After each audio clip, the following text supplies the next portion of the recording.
Hello students.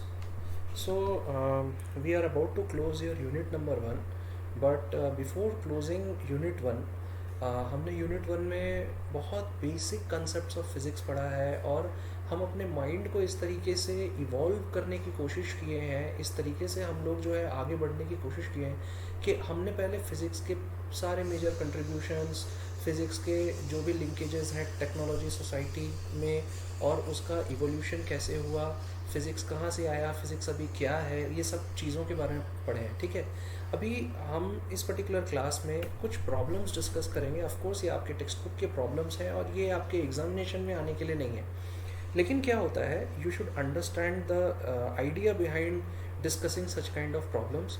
देखो, जो students हैं उनको एक विचारक होना बहुत ज़रूरी है। विचारक मतलब जो सोच सके, ठीक है, जो प्रॉब्लम्स के बारे में, प्रॉब्लम्स को आइडेंटिफाई कर सके, आइडेंटिफिकेशन करने के बाद वो प्रॉब्लम किस सिचुएशन में ओकर हुआ है उसको आइडेंटिफाई कर सके, फिर सॉल्यूशन जो आप सोच रहे हो उस सॉल्यूशन के रिजल्ट्स को वो देख सके।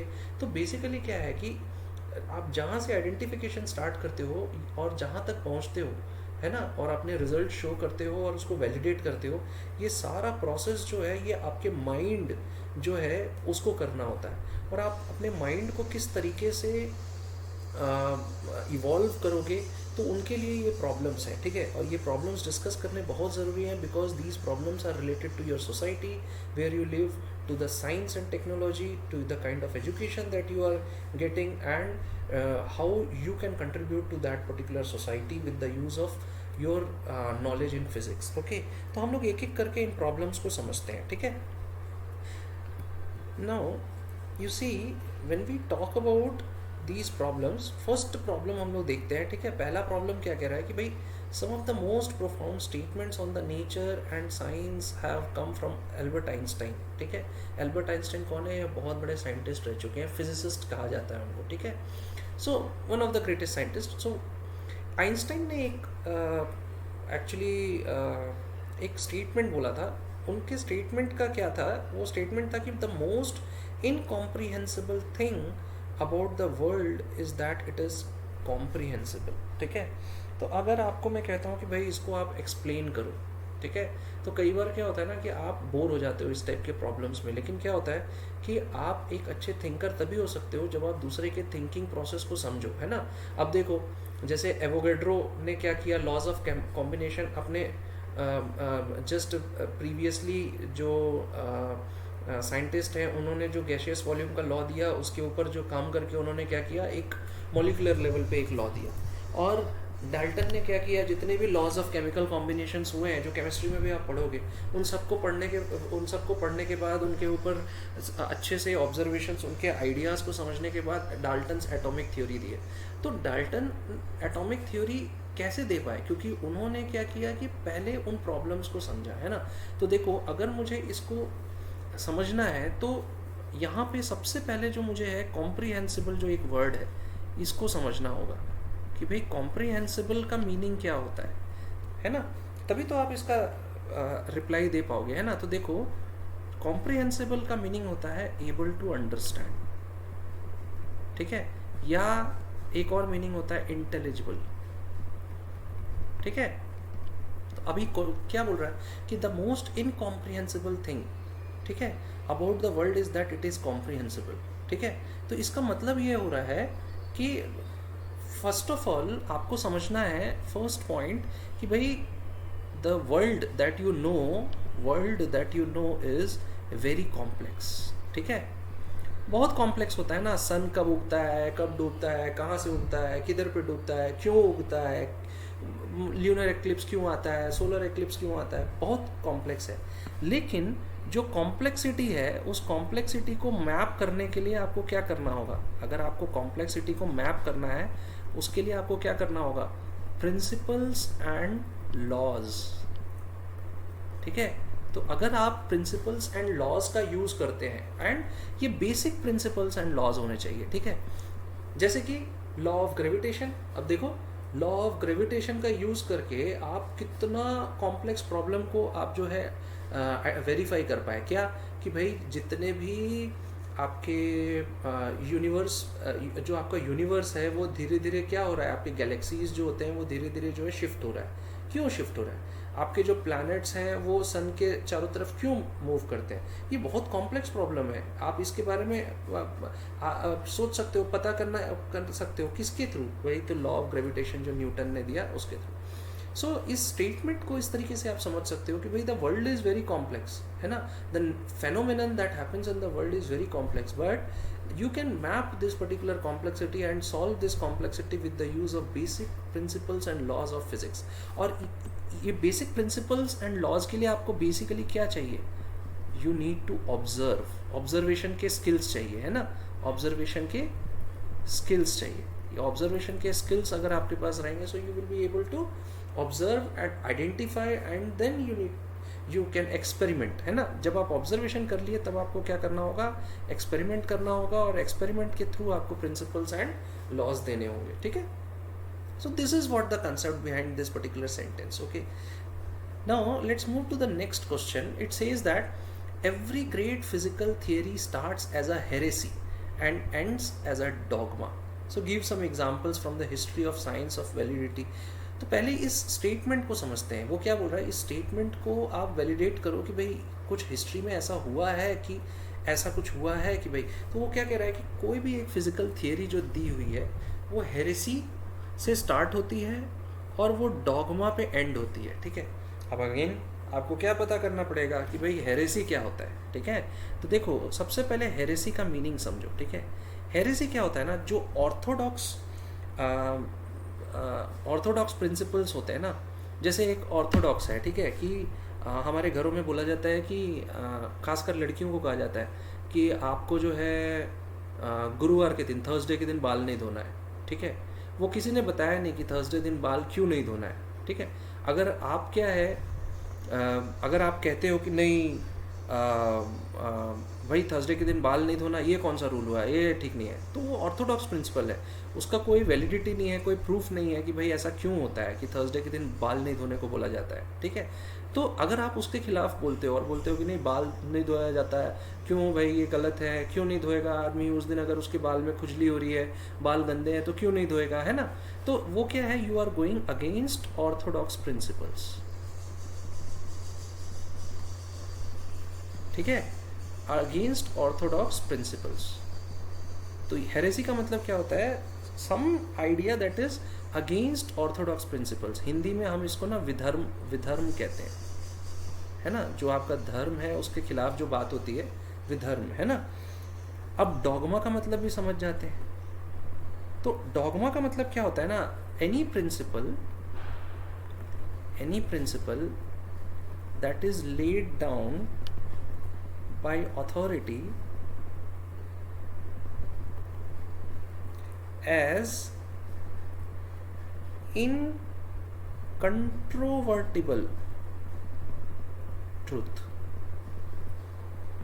ठीक है। अब इसका मतलब क्या हुआ? देखो डॉगमा का मतलब क्या होता है कि भाई ऐसा कोई प्रिंसिपल या ऐसा कोई लॉ या ऐसा कोई रूल बना दिया गया किसी अथॉरिटी के द्वारा, है ना, जिसको आप जो है ना अब चेंज नहीं कर सकते हो, ठीक है। मतलब वो मतलब अब क्या हुआ कि उस लॉ को इस तरीके से उस ट्रुथ के बेसिस पे बना दिया गया कि भाई अब वो जो है अब उसको चेंज नहीं किया जा सकता है, वो जो है ना वो एकदम वैलिडेटेड हो जाता है, ठीक है।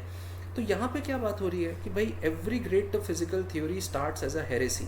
मतलब क्या होता है कि जब भी कोई फिजिकल थियरी, कोई एक साइंटिस्ट आया और उसने कुछ नई बात बोली ना, तो उसको ना हमेशा कहा गया कि भाई अरे तुम विधर्मी हो, तुम ऑर्थोडॉक्स प्रिंसिपल्स, हमारे प्रिंसिपल्स के खिलाफ बात करते हो, सोसाइटी ऐसी बात कही, है ना। जैसे कि I can give you an example, मैं आपको बताता हूँ। और डॉगमा मतलब बाद में क्या हुआ, जो उसने थियरी दिया ना वो बाद में जो है एक ऐसा ट्रुथ बन के बाहर आई, उसी को बोलते हैं इनकंट्रोवर्टिबल ट्रुथ।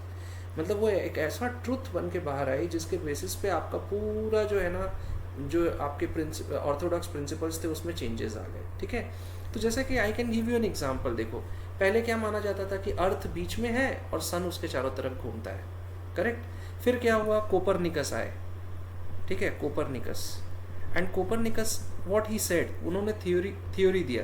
क्या थ्योरी दिया कि सन सन जो है वो बीच में है और उसके चारों तरफ जो है प्लैनेट्स घूमते हैं या अर्थ घूमता है, ठीक है। उसके बाद क्या हुआ कि भाई कोपरनिकस की जो बातें हुई उस समय कोपरनिकस को बोला गया, अरे तुम क्या नई बात बोल रहे हो, तुम हमारे खिलाफ बात कर रहे हो, हमारे ऐसे नहीं है वैसे नहीं है दुनिया भर की, भाई अर्थ बीच में है, तुम कैसे सन को बीच में कर सकते हो, है ना। फिर क्या हुआ, इसमें एक्सपेरिमेंट्स हुए, ठीक है ना, एक्सपेरिमेंट्स हुए, और फिर एक्सपेरिमेंट से क्या पता चला कि भाई ये जो बात है ये बिल्कुल ट्रूथ है ना। तो ये क्या है कि बाद में as a dogma it came out, ठीक है। अगेन मतलब जो एग्जांपल हम लेके चले थे कि भाई आप अगर कहते हो, आपके घर में आपकी मम्मी कहती हैं कि बेटा आज गुरुवार है बाल नहीं धोना, ठीक है, तो अब क्या है कि आप बोलोगे कि नहीं नहीं बिल्कुल गलत है, आज मेरा बाल गंदा है, तो आप हेरेटिक कहलाओगे आप, क्योंकि आप हेरेसी कर रहे हो अगेंस्ट ऑर्थोडॉक्स प्रिंसिपल्स। आपकी मम्मा या पापा के वो ऑर्थोडॉक्स प्रिंसिपल्स हैं कि भाई बाल नहीं धोने चाहिए, है ना, क्योंकि उसका ऑर्थोडॉक्स क्यों कहा जा रहा है, बिकॉज वो जो है ना एक्चुअली उसका कोई प्रूफ नहीं मिला है अभी तक, ठीक है। अभी क्या है, जब आप अगर डायरेक्टली बोलोगे नहीं नहीं मैं नहीं मानता, तो 2-3 झापड़ पड़ जाएंगे और फिर मानना पड़ेगा। लेकिन अब आप क्या करो, उसके ऊपर एक्सपेरिमेंट्स करो, उसके बारे में पढ़ो, उसके बारे में जानो, हो सकता है कि वो सही हो सकता है कि आप सही हो सकता है कि उसके बीच का कोई रास्ता निकाला जा सके, ठीक है, जहाँ पे उस थर्सडे के बाल नहीं धोने के कंसेप्ट पे बात किया जा सके, ठीक है। तो वहाँ पे जब आप उसको ना आप उसको डॉगमा की तरफ लेके जाते हो, ठीक है। So this is what the concept behind, है ना। देखो यहाँ पे ना आपके मेंटल डेवलपमेंट की बात हो रही है इन प्रॉब्लम से, आपके क्लास के टीचर्स या आपके कोचिंग सेंटर्स के ट्यूशन के टीचर्स ये सब नहीं डिस्कस कर रहे होंगे। क्यों नहीं डिस्कस कर रहे होंगे, बिकॉज इतना तो वो भी नहीं सोचते हैं कि इतना आपको बताएं, है ना। लेकिन ये बहुत इंपॉर्टेंट है, ये आपके मेंटल डेवलपमेंट के लिए इंपॉर्टेंट है। साइंस को खाली जेई के एग्ज़ाम क्लियर करने के लिए और मेडिकल के एग्ज़ाम क्लियर करने के लिए मत पढ़ो, नहीं तो छोड़ दो, ठीक है।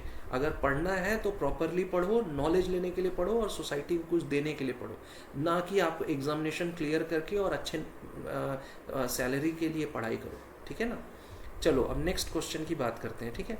अब नेक्स्ट क्वेश्चन क्या कहता है कि politics is the art of possible, science is the art of soluble, है ना। तो अब ये क्या है, वो बोल रहा है कि explain this beautiful aphorism on the nature and practice of science, ठीक है। वो क्या कह रहा है कि पॉलिटिक्स क्या है, आर्ट ऑफ पॉसिबल है, साइंस क्या है, आर्ट ऑफ सॉल्यूबल, है ना। तो इसको आपको प्रूफ करने बोल रहा है, और इसको वो क्या कह रहा है, एफोरिज्म कह रहा है। तो पहले इस एफोरिज्म को समझते हैं, ठीक है। What do you mean by aphorism.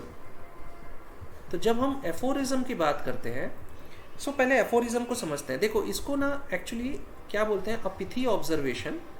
Aphorism is what, a pithy observation which contains a general truth, ठीक है। ये इंग्लिश वर्ड है, ठीक है, just which contains a general truth.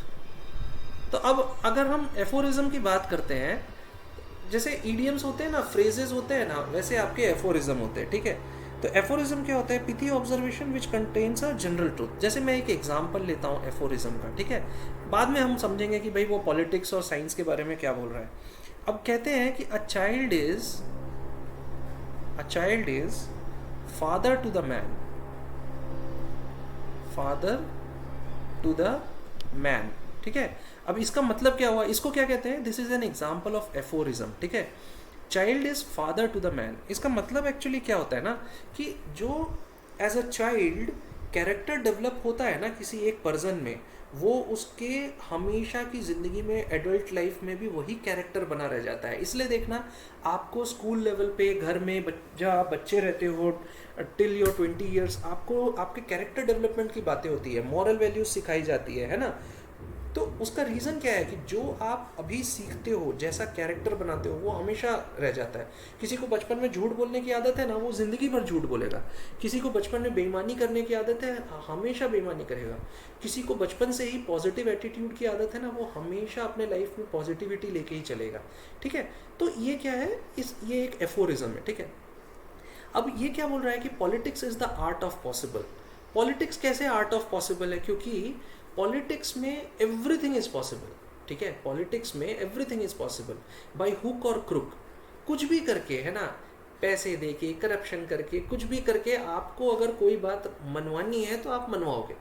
मैं इसके बारे में ज़्यादा डिस्कस नहीं करूँगा, ये आप देख रहे हो अपने सोसाइटी में, ठीक है, आप अपने कंट्री में भी देख रहे होगे भाई, आपके खुद के अपने एरिया में आप अपने पॉलिटिशियंस को देख लो, है ना, मतलब उनको अगर अपनी बात मनवानी है तो by hook and crook, by any means वो करके ही रहेंगे। इसीलिए ये कहा जाता है politics is the art of possible. लेकिन ये कहा जाता है कि science is the art of soluble. Soluble का मतलब यहाँ पे क्या होता है कि देखो, आपको साइंस में घुसने के लिए, साइंस को पॉसिबिलिटी में लाने के लिए आपको पहले उसमें ना अपने आप को सॉल्यूबल बनाना पड़ेगा। सॉल्यूबल क्या होता है, जैसे वाटर में शक्कर, शुगर या सॉल्ट, है ना, नमक या शक्कर डालते हो तो सॉल्यूबल हो जाता है, डिजॉल्व होता है, तब एक प्रॉपर्टी निकल के बाहर आती है, ठीक है। तो यहाँ पे क्या है, अगर मुझे ये बताना है, जैसे मैंने बताया पॉलिटिक्स कैसे art of possible, by hook and crook, by any means they make it possible, है ना।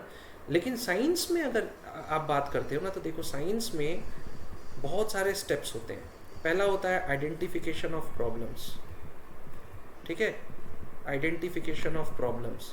देन कम्स व्हाट, भाई you look into the laws, you look into the principles, okay, you do the experiments, you see the results, है ना।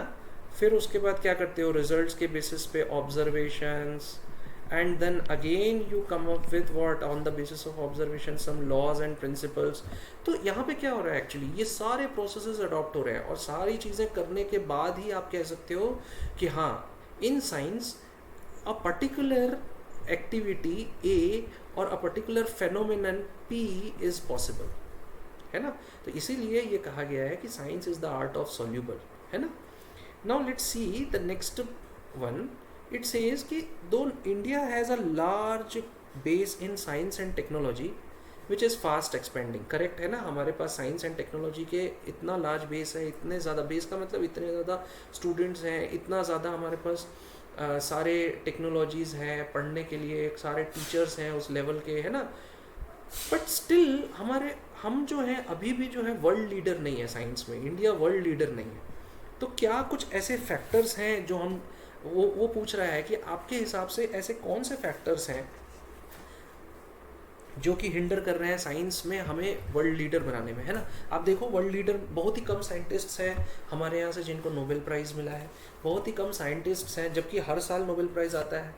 बहुत ही कम scientists हैं हमारे यहाँ से। कुछ अगर साइंटिस्ट्स होते भी हैं इंडिया के तो वो बाहर में रहे हैं, वो माइग्रेंट्स होते हैं, वो बहुत साल पहले बाहर चले गए रहते हैं, वहीं रिसर्च करते हैं, और है ना, तो भारतीय मूल के साइंटिस्ट कहलाते हैं, ना कि वो भारतीय कहलाते हैं, करेक्ट। तो उसका रीज़न क्या है ये पूछ रहा है वो, कि क्या हो सकता है। तो देखो इसमें बहुत सारे रीजंस हो सकते हैं, तुम अपने तरफ से भी पता करो, है ना। आप लोग का ये ड्यूटी है कि भाई आप खुद भी सोचो कि क्या रीजंस है जिसके कारण ऐसा हो रहा है। मैं कुछ रीजंस आपको बता देता हूँ। देखो एज पर माई अंडरस्टैंडिंग मैं कुछ बातें बताता हूँ। जैसे देखो पहला पॉइंट, ऐसा क्यों होता है भाई, education policy, education policy and the way in which education is given. मैं एकदम छोटा सा एग्जांपल तुम्हें बताता हूँ, ठीक है, कि भाई तुम्हें अगर क्लास 11th के फिजिक्स में अपने मेंटल एबिलिटी को इम्प्रूव करना है, एनसीईआरटी के सिलेबस में चैप्टर 1 दिया हुआ है, लेकिन आप देख लो पूरे इंडिया में कुछ नहीं तो 1% ऐसे टीचर्स होंगे ओनली जो स्कूल में आपको एनसीईआरटी का आपको चैप्टर नंबर 1 या यूनिट 1 आपको जो है एक्सप्लेन करेंगे और पढ़ाएंगे। 1% टीचर ऐसे होंगे, ठीक है। वो ओवरऑल आइडिया दे देंगे, लेकिन क्या है कि वो एक एक करके वो समझाएंगे नहीं, इवन इन क्वेश्चंस को भी सॉल्व नहीं करेंगे, क्योंकि उस एनसीईआरटी की बुक में लिखा है कि ये क्वेश्चन आपके एग्जाम में नहीं आने। तो आप देखो जो education, the way in which we are getting education, है ना, हमें एजुकेशन दिया जाता है एग्ज़ाम पास करने के लिए, हमें एजुकेशन दिया जाता है कोई जेईई मेंस क्लियर करने के लिए, मेडिकल क्लियर करने के लिए, हमें एजुकेशन दिया जाता है ताकि हम कमा सकें। लेकिन हमें एजुकेशन कभी इस बात के लिए नहीं दिया जाता है कि हम उस एजुकेशन को लेके किसी दूसरे को एजुकेट कर सकें, अपनी मेंटल एबिलिटी को इम्प्रूव करने के लिए। बात जो मैं आपको बता रहा हूँ, मैं इन टॉपिक्स को क्यों डिस्कस कर रहा हूँ, मैं भी यूनिट एंड मेजरमेंट से शुरू कर सकता था ना, यूनिट 2 से आपके फिजिक्स को, लेकिन मैं इसको क्यों शुरू कर रहा हूँ, बिकॉज मैं आपकी मेंटल एबिलिटी की बात कर रहा हूँ। आप फिजिक्स क्यों पढ़ना चाह रहे हो, अपने मेंटल एबिलिटी को इम्प्रूव करना है, तो आपको ये सब चीज़ें पढ़नी होगी। तो पहला होता है एजुकेशन पॉलिसी। दूसरा क्या है, your political interference, political interference in what, in science and technology. बहुत ज़्यादा साइंस एंड टेक्नोलॉजी को जो है ना हमेशा पॉलिटिक्स से दूर रखना चाहिए, ठीक है। साइंस एंड टेक्नोलॉजी को एक अलग डिवीजन बनाओ, उसमें जो है पॉलिटिकल इंटरफेरेंस नहीं चाहिए, वो एक सेपरेट एंटिटी होनी चाहिए। उसमें जब भी रिसर्च फंडिंग की ज़रूरत होती है, जो भी होती है, जैसे भी आपको जो है करने हैं उसके हिसाब से आपको जो है फैसिलिटीज़ प्रोवाइड करनी चाहिए, है ना। वहाँ पे करप्शन अगर आ गया तो डेफिनेटली साइंस टेक्नोलॉजी अपने कंट्री का इम्प्रूव अभी धीरे धीरे हो रहा है, उतना नहीं हुआ है, लेकिन आगे जाके फिर इसी फेज से चलेगा, हमें अपना पेस बढ़ाना है, correct. Then third important point that comes as part of this is कि भाई मैंने आपको फंडिंग की बात की, करेक्ट, लेकिन अब ये जो फंडिंग की मैं आपको बात कर रहा हूँ, ये फंडिंग आपको मिलती है कि नहीं मिलती है, ठीक है। तो वो किस पे डिपेंड करता है पता है भाई, फंडिंग क्यों मिलेगी अगर पैसे नहीं होंगे, और पैसे क्यों नहीं होंगे, क्योंकि आपकी कंट्री का पॉपुलेशन बहुत है, बहुत ज़्यादा पॉपुलेशन है, ठीक है, रियली बहुत ज़्यादा पॉपुलेशन है, अपने कंट्री का पॉपुलेशन बहुत ज़्यादा है। मुझे एक बात बताओ, अगर तुम्हारे कंट्री का पॉपुलेशन ज़्यादा होगा तो आपके कंट्री में खाने पीने में ही इतना खर्च हो जाएगा, तो गवर्नमेंट जो है वो फंड कैसे देगी science and technology, fund for research, जो भी रिसर्च हो रहा है उसके लिए फंड देगी कहाँ से, ठीक है। तो ये बातें क्यों बताई जा रही है, क्योंकि आपको पॉपुलेशन पे भी ध्यान देना है, तभी तो आप साइंस के लिए फंड निकाल सकोगे, है ना। अगर आप खाने पे ही पूरा आपका पैसा जा रहा है तो फिर कहाँ से आप खर्च करोगे साइंस टेक्नोलॉजी पे। तो ये भी एक बहुत बड़ा फैक्टर है population. Then comes your migration of talents. मैं अभी आपको बता रहा था ना कि भाई हमारे यहाँ पे क्या होता है कि अब ये जो ऊपर के फैक्टर्स हैं, पॉलिटिकल इंटरफेरेंस कुछ और कुछ पॉलिसीज़ अच्छी नहीं होती हैं, जिसके कारण क्या होता है, पढ़ाई तो हमारे यहाँ करते हैं लेकिन वो नौकरी करने विदेश चले जाते हैं, ठीक है, नौकरी करने विदेश चले जाते हैं, ठीक है। तो लोग क्यों नौकरी करने विदेश चले जाते हैं, बिकॉज उनको जो है वहाँ की पॉलिसीज़ अच्छी लगती है, वहाँ पे जो है उनको रिसर्च अच्छे से करने का मौका मिलता है, तो इसीलिए वो जो है वहाँ पे जाके वर्क करते हैं, ठीक है। तो ये क्या है, माइग्रेशन ऑफ टैलेंट है। तो हमारे इंडिया में कहाँ से साइंस एंड टेक्नोलॉजी इंप्रूव होगा, ठीक है।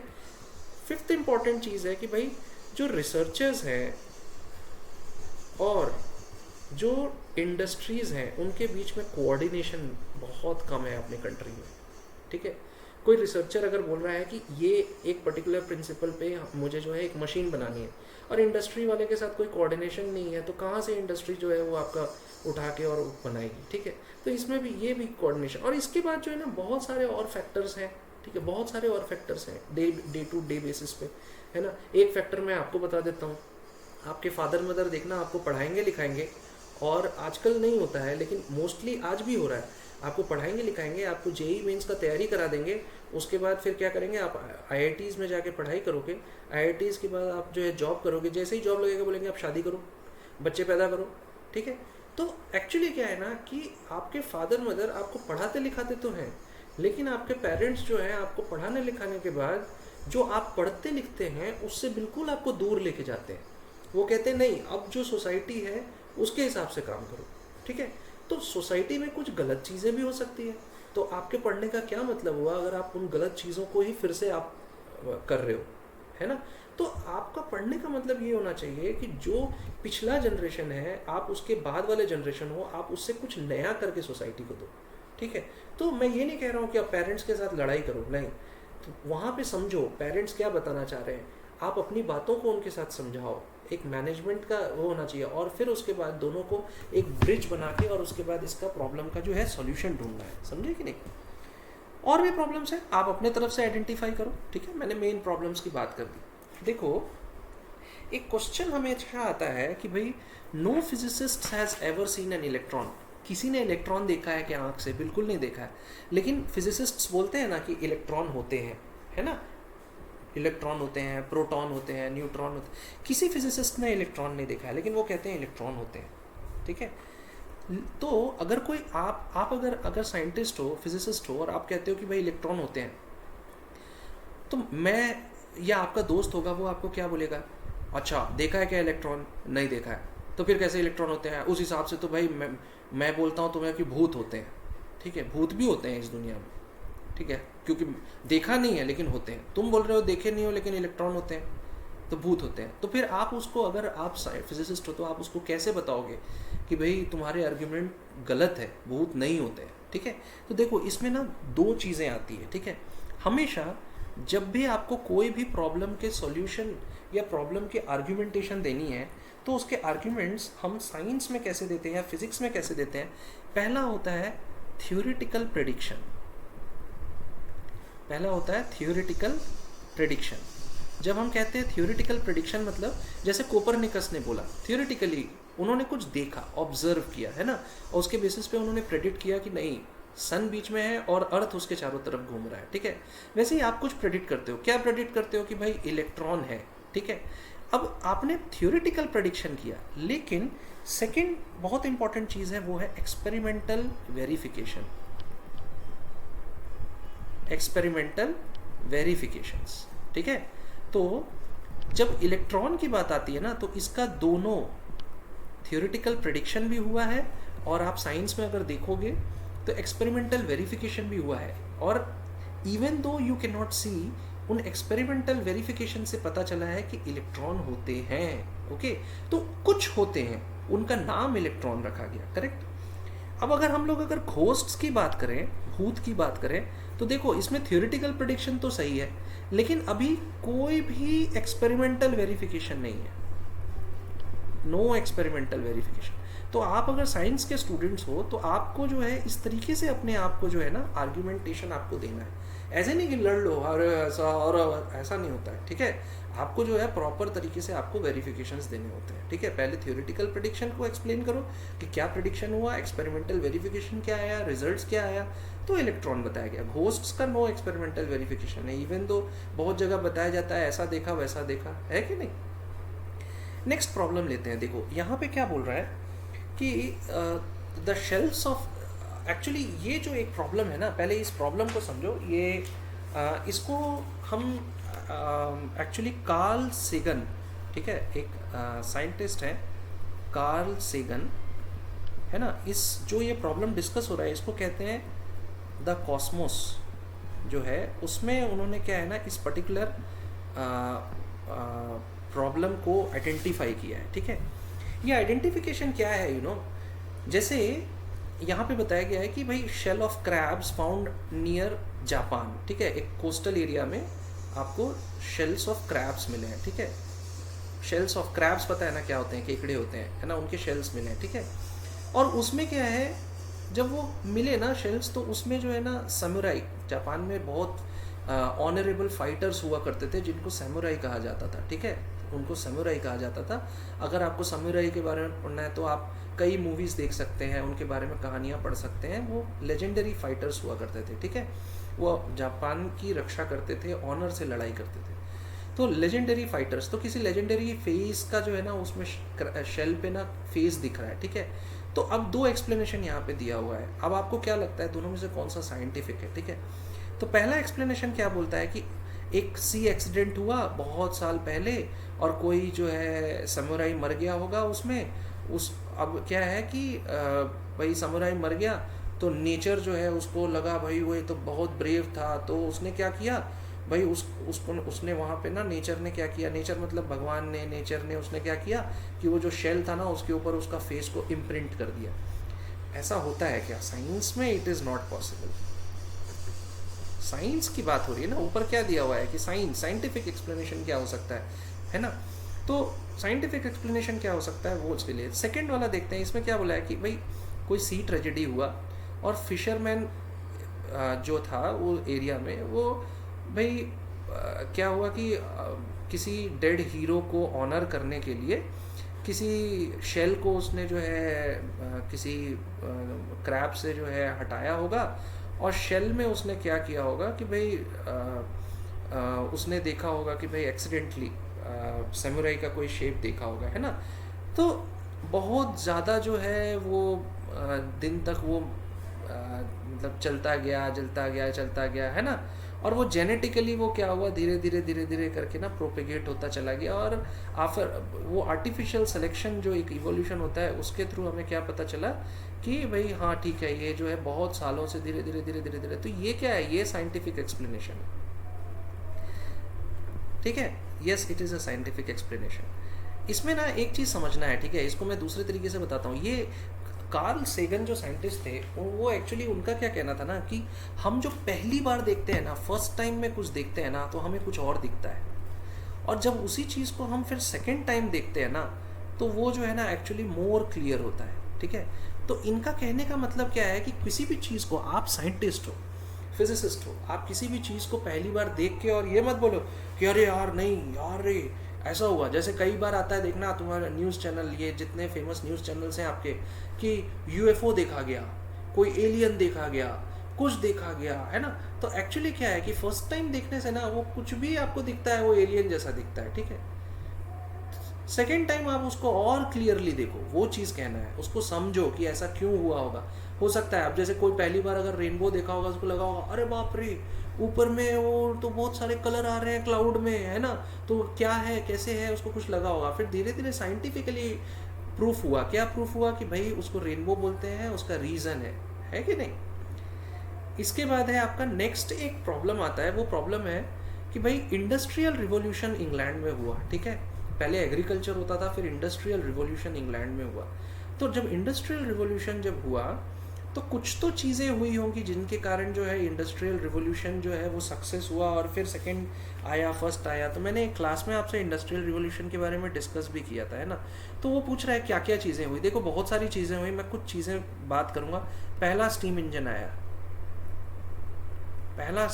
आया, ठीक है। दूसरा इसमें जो है पावर लूम की बात हुई, ठीक है। इसके कारण क्या हुआ कि आपके जो पावर लूम और फ्लाइंग शटल, इसके कारण क्या हुआ कि आपके इनके इन्वेंशंस के कारण आपका जो टेक्सटाइल इंडस्ट्री है ना उसको बहुत ज़्यादा बूम मिला, ठीक है। इसके बाद क्या हुआ कि आपका जो ब्लास्ट फर्नेस आया, जो कि यूज़ होता है किसमें, जो आपका आयरन ओर होता है उससे जो है स्टील बनाने के, तो स्टील इंडस्ट्री में इसका यूज़ हुआ ब्लास्ट फर्नेस का। उसके बाद आपके पास सेफ्टी लैम्प्स आए उस समय। सेफ्टी लैम्प्स का यूज़ किस में हुआ, जो माइनिंग होती थी ना, तो माइंस के अंदर में सेफ्टी लैम्प का यूज़ हुआ। ऐसे बहुत सारी चीज़ें हुई, रोड्स आए, है ना, और फिर उसके बाद धीरे धीरे आयरन और आया तो उससे रोड्स बनने स्टार्ट हुए, रोड हुए तो ट्रांसपोर्टेशन अच्छा हुआ।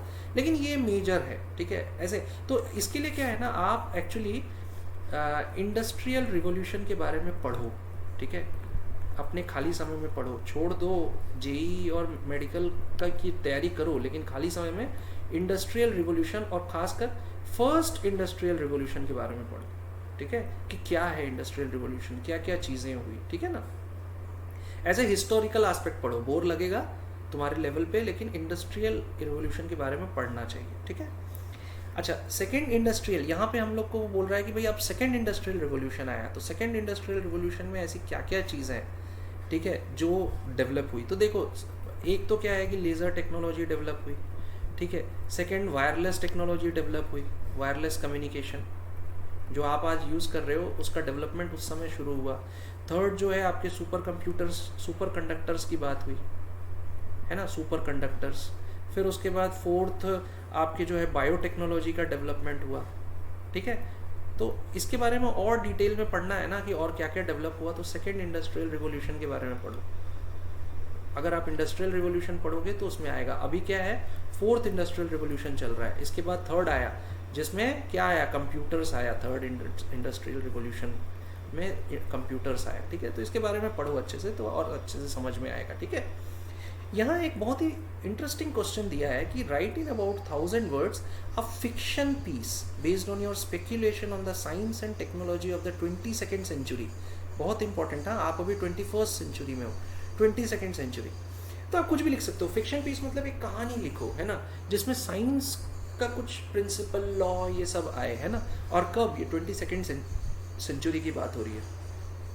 तो देखो आप मुझसे पूछते हो तो मैं बहुत सिंपल सा बता सकता हूँ। देखो अभी जो टेस्ला कंपनी है, टेस्ला, वो क्या कर रही है, अभी जो है मार्स मिशन को एग्जीक्यूट कर रही है, करेक्ट। तो इसका मतलब क्या है कि 22nd सेंचुरी आते आते मैं तो मर जाऊँगा, आई डोंट थिंक, बिकॉज मैं तो 20th सेंचुरी का बच्चा हूँ, तो मैं तो नहीं रह पाऊँगा। लेकिन 28th सेंचुरी में एक बात तो हो सकती है, स्पेस ट्रैवल, ठीक है। तो भाई आप स्पेस ट्रैवल के बारे में लिखो, है ना। आप स्पेस ट्रैवल के बारे में कुछ लिख सकते हो, है ना। स्पेस ट्रैवल करते समय आपके फ्यूल्स में कुछ प्रॉब्लम हुआ, फिर आप कैसे ट्रैवल करते हुए आपने फ्यूल फिल किया, कौन से प्लैनेट पे रुके, क्या किया, है ना। इसके लिए एक बहुत अच्छा टीवी सीरीज़ है ठीक है, एक बहुत अच्छा टीवी सीरीज है, it's name is the expanse. और इसकी ना एक्चुअली एक नॉवेल भी है, ठीक है। तो टीवी भी सीरीज ना देखो, नॉवेल पढ़ो, पढ़ने से ज़्यादा अच्छी हैबिट और कुछ नहीं होती है। ये जो दी एक्सपेंस है, इट्स अ वेरी गुड। और बहुत सारी आपको हॉलीवुड की जो है टीवी सीरीज़ आपको मिल जाएगी, या कई मूवीज़ मिल जाएगी जिसमें आपको जो है ना फ्यूचर जो फ्यूचर साइंस है उसके बारे में आपको बहुत कुछ मिल जाएगा। इंडिया का मत पढ़ना, वो तो सुनने में बड़ा ख़राब लग रहा है ना, कि भाई सर कह रहे हैं कि इंडिया का मत पढ़ो, लेकिन वो इंडिया की साइंस अभी मूवीज़ उतना ज़्यादा जो है इवॉल्व नहीं हुई है। इंडिया वाले शाहरुख खान, सलमान खान को छोड़ ही नहीं रहे हैं, ठीक है ना, तो नई चीज़ें कहाँ से करेंगे, ठीक है। Now let's talk about next thing. It says attempt to formulate your moral views on the practice of science. अब वो क्या कह रहा है आपको कि साइंस में मॉरल वैल्यूज़ को इंक्लूड करने की ज़रूरत के बारे में सोचो, है ना।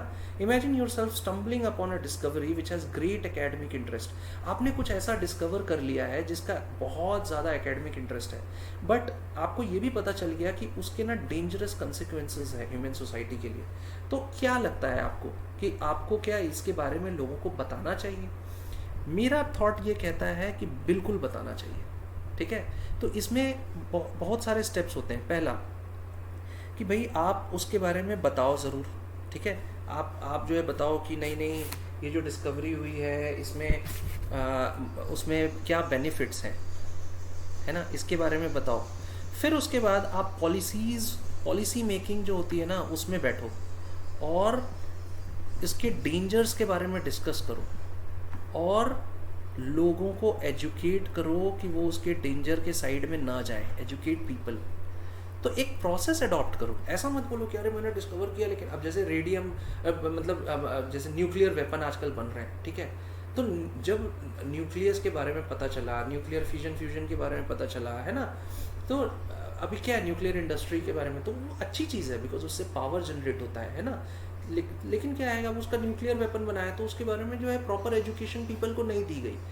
क्या होता है ना, एक क्यूरियोसिटी होता है। एक बच्चे को जो है बोला जाता है कि गर्म पानी में हाथ मत डालना, वो हाथ डालता है। वही जो हाथ डालता है बच्चा, ठीक है, वही आगे जाकर न्यूक्लियर वेपन बनाता है ना। वो क्यों? Nuclear weapon is bad for the society, ठीक है। तो न्यूक्लियस का आविष्कार होना, इन्वेंशन होना बहुत अच्छा था। न्यूक्लियर इंडस्ट्रीज़ का यूज़ करके हम पावर जनरेशन कर सकते हैं, हमारे जो पावर की रिक्वायरमेंट है वो फुलफिल कर सकते हैं यूरेनियम का यूज़ करके एंड ऑल। लेकिन अगर आप जो है उसका यूज़ क्या करोगे, ज़बरदस्ती अपनी क्यूरियोसिटी को बढ़ाने के चक्कर में वेपन बनाओगे, so it is of no wastage for your society and all, है ना। And you are also a wastage to the society, strictly speaking, ठीक है। नेगेटिव, जैसे कि जब फर्स्ट इंडस्ट्रियल रिवॉल्यूशन की हम बात करते हैं तो उसमें क्या है, कोल का डिस्कवरी हुआ। देखो कोल क्या है, कोल से स्टीम इंजन चला, correct. So it was a good discovery, but actually coal का नेगेटिव इम्पैक्ट था किस पे, आपके एनवायरनमेंट पे। नेगेटिव इम्पैक्ट ऑन एनवायरनमेंट, ठीक है, क्योंकि कोल जो जलता है उससे क्या होता है, पॉल्यूशन होता है, करेक्ट। तो ये बातें भी जो है ना हमें ख्याल होनी चाहिए, पीपल को एजुकेट करना है कि क्या करें, कितना करें। समझ में आ रहा है कि नहीं? अब एक ये क्वेश्चन देखते हैं। इस क्वेश्चन में क्या है कि भाई कुछ एप्लीकेशंस दिए हुए हैं, हमें बताना है कि वो गुड है या बैड है, ठीक है। अब जैसे कि पहला देखो यहाँ पे दिया है mass vaccination against small pox. भाई ये बिल्कुल गुड है ना। क्यों? क्योंकि भाई वैक्सीनेशन से क्या हो रहा है, अब आज के डेट में क्या हो रहा है, कोविड-19 का वैक्सीनेशन हो रहा है। तो भाई it's a very good thing because हम लोग डिजीजेस से बच रहे हैं, हम कोविड-19 से बच रहे हैं, करेक्ट। सिमिलरली आपका बी पॉइंट क्या कहता है, television for eradication of illiteracy and mass communication of news and ideas. It's a good thing. Television आने से कई चीज़ें जो है गवर्नमेंट अपने पॉलिसीज़, कई एजुकेशनल चीज़ें हमें पता चल जाती है ना, इसलिए टेलीविज़न का आविष्कार is a good thing. Then comes prenatal sex determination. इसका मतलब बच्चा होने से पहले बच्चा लड़का है या लड़की पता करना, ये एक्चुअली दिस इज़ बैड, ठीक है। क्योंकि कई लोग क्या करते हैं कि भ्रूण हत्या हिंदी में कहते हैं, ठीक है, कि आप क्या करते हो, लड़की के बारे में पता चल जाता है लड़की है, उसको जो है अंदर में ही आप मरवा देते हो। सो इट इज़ बैड, है ना। देन कंप्यूटर का आविष्कार, इट्स अ गुड थिंग, है ना। हमारा बहुत काम आज के डेट में कंप्यूटर से हो रहा है। कोविड-19 के कारण अगर लॉकडाउन चला है, और उसमें अगर आपका कंप्यूटर नहीं होता तो आप देखो आज के डेट में 2 साल तक आप पढ़ाई नहीं कर पाते, आप 2 साल पीछे हो जाते, है ना। Putting artificial satellites into orbits earth के, this is also a good invention. Artificial satellites जाने से क्या हुआ, हमें यूनिवर्स के बारे में और इन्फॉर्मेशन मिलता है। सबसे बड़ी चीज़ क्या होती है, हमें वेदर फोरकास्टिंग प्रॉपरली मिलता है, समझे कि नहीं। डेवलपमेंट ऑफ न्यूक्लियर वेपन्स, अभी मैंने बात किया है, it is a bad invention, ठीक है। Development of new and powerful techniques of chemical and biological warfare, because it is really bad. कोई वॉर के लिए अगर बायोलॉजिकल या केमिकल वेपन का यूज़ हो रहा है तो वो बैड है, ठीक है। Purification of water, it is good. Polluted water मिल रहा था हमें, हम आरओ टेक्नोलॉजी लाए, है ना। अपने घर में आजकल जो है हम लोग यूरिका फोप्स, अगर कंपनी है उसका एक्वागार्ड यूज़ करते हो, या आप डिफरेंट कंपनीज हैं उसके आरओ यूज़ करते हो। Then plastic surgery, it is good. क्यों प्लास्टिक सर्जरी गुड है, बिकॉज कई बार क्या होता है, कुछ बच्चे जो है डिफॉर्म, उनका कभी हाथ कुछ टेढ़ा रहता है, कभी उनका चेहरा ठीक नहीं रहता है, तो प्लास्टिक सर्जरी से वो अपने इन चीज़ों को जो है चेंज कर पाते हैं। So that's why plastic surgery is a good invention, है ना। Then comes your cloning, cloning is also a good invention, क्योंकि क्लोनिंग के थ्रू आप क्या करते हो, बेटर जेनेटिक्स के साथ जो है आप एक क्लोन को तैयार करते हो, और इस पे अभी वर्क चल ही रहा है ना, ये एक इन प्रोग्रेस है, ठीक है कि नहीं, इस पे वर्क अभी चल ही रहा है, ठीक है ना। नेक्स्ट क्वेश्चन देखते हैं, देखो यहाँ पे क्या बोल रहा है, India has had a long and unbroken tradition of great scholarship. यहाँ मैथमेटिशियन हुए हैं, एस्ट्रोनॉमिस्ट हुए हैं, लिंग्विस्टिक्स, लॉजिक्स, एथिक्स में काम करने वाले हुए हैं, है ना। लेकिन हमारे यहाँ ना बहुत सारे सुपरस्टिशियन हैं, सुपरस्टिशियस एटीट्यूड्स हैं, प्रैक्टिसेस हैं। तो आप साइंस का यूज़ करके कैसे इन सुपरस्टिशियस एक्टिविटीज़ एंड बिलीव्स को आप दूर कर सकते हो। मेरे से पूछोगे तो मैं बोलूँगा एजुकेशन, ठीक है, प्रॉपर एजुकेशन, ठीक है। देखो एक लाइन हमेशा याद रखो, आप किसी से डरते क्यों हो, किसी एक्टिविटी से, क्योंकि आपको उसके बारे में नॉलेज नहीं है। फियर क्यों होता है, लैक ऑफ नॉलेज, ठीक है, लैक ऑफ नॉलेज के कारण फियर होता है।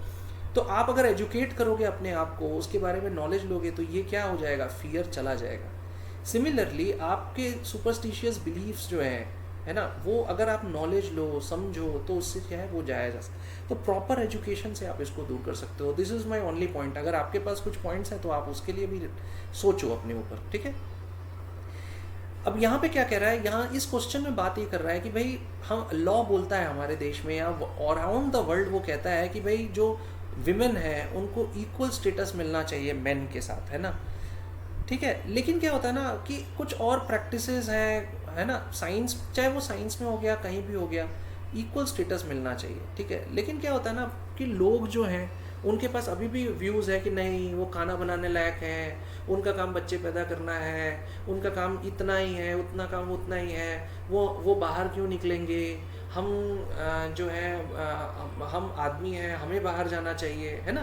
तो इस तरीके की चीज़, तो आप अगर खुद सोचो तो आप किसी को अगर समझाना चाहो तो कैसे समझा पाओगे। देखो सबसे पहली चीज़ क्या होती है ना, ये बात को आप समझो कि कोई भी आदमी इंटेलिजेंट कब होता है पता है, जब उसको ना न्यूट्रिशन प्रॉपर मिलता है। अब ये न्यूट्रिशन जो होता है ना वो प्री नेटल होता है एंड पोस्ट नेटल होता है। अब इसका मतलब क्या है, देखो समझो, अगर हम प्री नेटल की बात करते हैं, मतलब जब बच्चा पेट में होता है ना, तब माँ कैसा न्यूट्रिशन ले रही है, उसके बेसिस पे बच्चा जो होता है ना, वो क्या होता है कि उसके जो न्यूट्रिशन के बेसिस पे उसका माइंड वर्क करता है ना, और वो गोरा होता है, काला होता है, जो भी होता है वो उस पर डिपेंड करता है और जीन्स पे डिपेंड करता है, ठीक है। और जब वो पैदा हो जाता है उसके बाद उसको कितना पौष्टिक खाना मिल रहा है, न्यूट्रिशन मिल रहा है, उसके बेसिस पे उसका ग्रोथ एंड डेवलपमेंट होता है, उसके माइंड का डेवलपमेंट होता है। यहाँ मैं माइंड की बात कर रहा हूँ, ठीक है। तो ये तो एक बात हुई, तो हम न्यूट्रिशन जितना अच्छा देंगे, ठीक है, चाहे वो किसी भी कास्ट का हो, क्रीड का हो, जितना अच्छा न्यूट्रिशन होगा उतना अच्छा आपको जो है आपका माइंड डेवलप होगा और आपके बच्चे की ग्रोथ होगी, ठीक है। डजेंट मैटर कि वो एक आदमी है या बच्चा एक लड़की है या लड़का है, ओके। दूसरी बात है कि भाई अगर कोई मुझे कहे कि कोट करो, तो मैं कोट कर सकता हूँ। आप मैडम क्यूरी को कोट करो, उनको 2 बार जो है क्या मिला हुआ है, मैडम क्यूरी को नोबेल प्राइज 2 बार,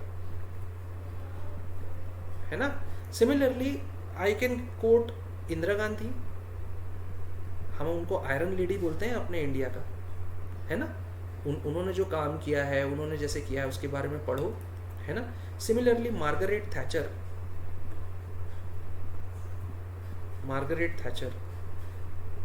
ठीक है, ये बहुत फेमस पॉलिटिशियन, इनके बारे में पढ़ो. ठीक है, तो आप अपने व्यूज़ कैसे बना सकते हो, पॉजिटिव व्यूज़. जब आप ना ज़्यादा से ज़्यादा बुक्स पढ़ोगे, ये पबजी और ये गेम्स खेलना बंद करो, मूवीज़ देखना मिनिमाइज करो, केवल हेल्पफुल मूवीज़, गुड मूवीज़ देखो. ठीक है, उससे क्या होगा कि आपकी मेंटलिटी इंप्रूव होगी. आप साइंस के स्टूडेंट्स हैं, साइंटिफिक मूवीज़ भी देखो. ठीक है, उससे आपका इम्प्रूवमेंट होगा. बड़े बड़े जो लोग हुए हैं आज तक, उनके बारे में उनकी बुक्स पढ़ो. समझ में आ रहा है? तो इस तरीके से आप बता सकते हो सोसाइटी को कि भाई नहीं, बिल्कुल नहीं, आपका सोच गलत है. देन देखो, यहाँ पे क्या बता रहा है एक्चुअली, एक साइंटिस्ट हुए हैं, फिजिसिस्ट हुए हैं, उनका नाम है P.A.M. डायरेक. हम लोग आगे जाके पढ़ेंगे भी इनके बारे में. इन्होंने कुछ इक्वेशंस दिए हैं, डायरेक्ट इक्वेशंस एंड ऑल. उन्होंने क्या कहा है कि it is more important to have beauty in equations of physics than to have them agree with experiments. तो ये बोल रहा है कि भाई आप कुछ बता सकते हो इसके बारे में, कुछ स्टेटमेंट बता सकते हो. मैं आपको एक एग्जांपल दे सकता हूँ. एल्बर्ट आइंस्टाइन के बारे में आपने सुना है? एल्बर्ट आइंस्टाइन का एक थियरी है, that is E is equal to mc². ये बहुत ही सिंपल, ब्यूटीफुल एंड एलिगेंट क्या है, इक्वेशन है. मैं सिंपल बोल रहा हूँ because really it is simple. E is equal to mc². ये मास और एनर्जी के बीच का रिलेशन बताता है.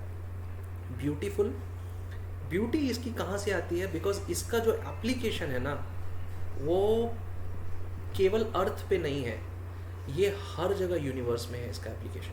ठीक है, and that's why from application elegancy comes. ठीक है, लेकिन वहीं पे कुछ इक्वेशंस हैं, जैसे कुछ इक्वेशंस आप पढ़ोगे, क्वांटम मैकेनिक्स के कुछ इक्वेशन है, क्वांटम मैकेनिक्स. ठीक है, सिमिलरली थ्योरी ऑफ रिलेटिविटी को अगर अच्छे से पढ़ोगे आप, थ्योरी ऑफ रिलेटिविटी, देखो इसके जो इक्वेशंस है ना, वो थोड़े से कॉम्प्लेक्स है. ठीक है, तो वहाँ पे क्या होता है कि ब्यूटी काम नहीं आता है, उनकी एक्सपेरिमेंट्स के बेसिस पे और थियोरेटिकल डेरिवेशंस के बेसिस पे भी उनको देखा जाना चाहिए. ठीक है, तो दोनों बातें सही है ना. तो इस तरीके से आप इसको सोच सकते हो, है ना.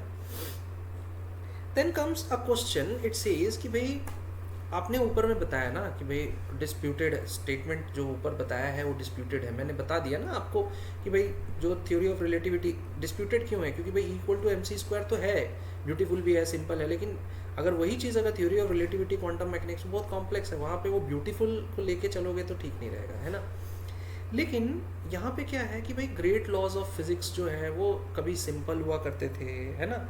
और जो है अगर हम माने कि भाई जैसे Einstein, bore, Heisenberg, Chandrashekhar, Feynman, है ना, इस टाइप के बहुत सारे ऐसे साइंटिस्ट्स हुए हैं जो एक्चुअली क्या है कि उन्होंने स्पेशल अटेंशन दिया है ना.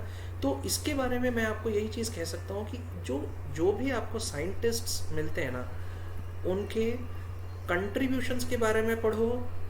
ठीक है, और कंट्रीब्यूशंस को जब जान जाते हो तो कंट्रीब्यूशन के बाद आप देखो कि उस साइंटिस्ट के रिलेटेड कुछ बुक्स है क्या, और उनको रीड करो, उनकी माइंड सेट को समझो.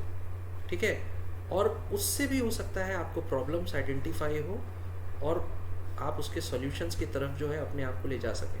तो मैं यहाँ पे क्या बता रहा हूँ आपको, एक कंप्लीट साइंटिस्ट बनने का तरीका बता रहा हूँ. ठीक है, स्टार्टअप वही होता है कि आप उसके बुक्स के बारे में पढ़ो. ठीक है, कंट्रीब्यूशंस के बारे में पढ़ो और सोचो. ठीक है, कि वो उस समय कैसे विथ मिनिमम रिसोर्सेज, जब इलेक्ट्रिसिटी नहीं हुआ करती थी, जब टेलीफोन नहीं हुआ करता था, इंटरनेट नहीं हुआ करता था, वो कितनी चीज़ें कर लिए जो आज हम लोग इतने रिसोर्सेज के बाद भी कर नहीं पा रहे हैं. अच्छा, यहाँ पे एक्चुअली इस जगह पे बताया है कि ना जो साइंस को अगर आप पढ़ोगे ना तो आपको लगेगा ये जो साइंटिस्ट लोग होते हैं ना, ये बड़े अकेले रहने वाले, है ना, ये बड़े ही मतलब अपने में रहने वाले, लोगों से मतलब नहीं, कुछ नहीं, है ना, ऐसे साइंटिस्ट होते हैं. लेकिन ऐसा गलत है. ठीक है, यहाँ पे इन्होंने दो फिजिसिस्ट का नाम लिया है, गेमो एंड फेनमैन.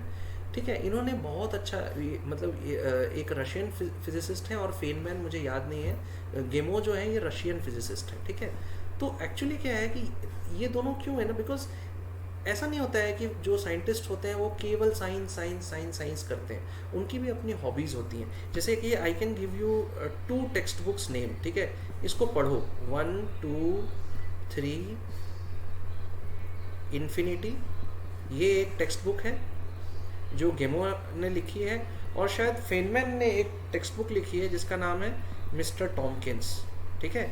तो देखो ये ना टेक्स्ट बुक भी लिखते थे, फिक्शन लिखते थे, है ना। तो ये 1 2 3 इन्फिनिटी जो है ना, ये एक्चुअली क्या है कि जो बेसिक मैथमेटिक्स होता है ना उसके ऊपर ये बुक लिखी गई है, and it is a so wonderful book कि इसको आप पढ़ोगे ना तो आपको अच्छा लगेगा। मैंने ये टेक्स्ट बुक देखा है, ठीक है, इट इज़ अवेलेबल, ठीक है, मैंने इस टेक्स्ट बुक के कुछ पन्नों को पढ़ा है, मैं पूरा नहीं पढ़ पाया हूँ। और ये जो मिस्टर टॉमकिंस है ना, ये टेक्स्ट बुक एक्चुअली बहुत अच्छी टेक्स्ट बुक है, और ये फिक्शन है। इसमें जो ये टॉमकिंस एक पर्सन है, ये अपने ड्रीम्स में ना साइंस के बारे में जो है ना पूरा, मतलब जो भी ये पढ़ते हैं साइंस के बारे में, ये सोचते हैं, जो भी उनके ड्रीम में ना, ये मतलब ये चार एक्चुअली 4 बुक्स हैं ये, ठीक है। तो इनको अगर पढ़ोगे आप, अच्छा लगेगा आपको, ये भी लगेगा कि अरे यार ये साइंटिस्ट जो होते हैं ये हमेशा साइंस की बातें नहीं करते हैं, ये कुछ हॉबीज़ रखते हैं, और ये कभी किसी को लिखने की आदत होती है, कभी किसी को मतलब चेस खेलने की आदत होती है, कभी कोई क्रिकेट खेला रहता है, कभी कोई कुछ, मतलब they are also entertaining themselves, ठीक है। So now with this we are trying to close, or as a matter of fact I am trying to actually close, and I have closed your unit number 1, and इसके बाद हम लोग जो है अब जो आप चाहते हो, ठीक है, कि भाई काम पे आओ, है ना, काम की बात करो, वो हम लोग अब यूनिट 2 से बात करेंगे, ठीक है। कि भाई अब यूनिट 2 में वो सारी चीज़ें हम डिस्कस करेंगे जो आपको समझनी चाहिए विथ रिस्पेक्ट टू फिज़िक्स, और हम वो सारी बातें डिस्कस करेंगे जिसके थ्रू अब आप जाएंगे और आप अपने एग्जामिनेशंस की प्रिपरेशन करेंगे, ठीक है। So thank you very much, we will meet in the next class, have a nice day.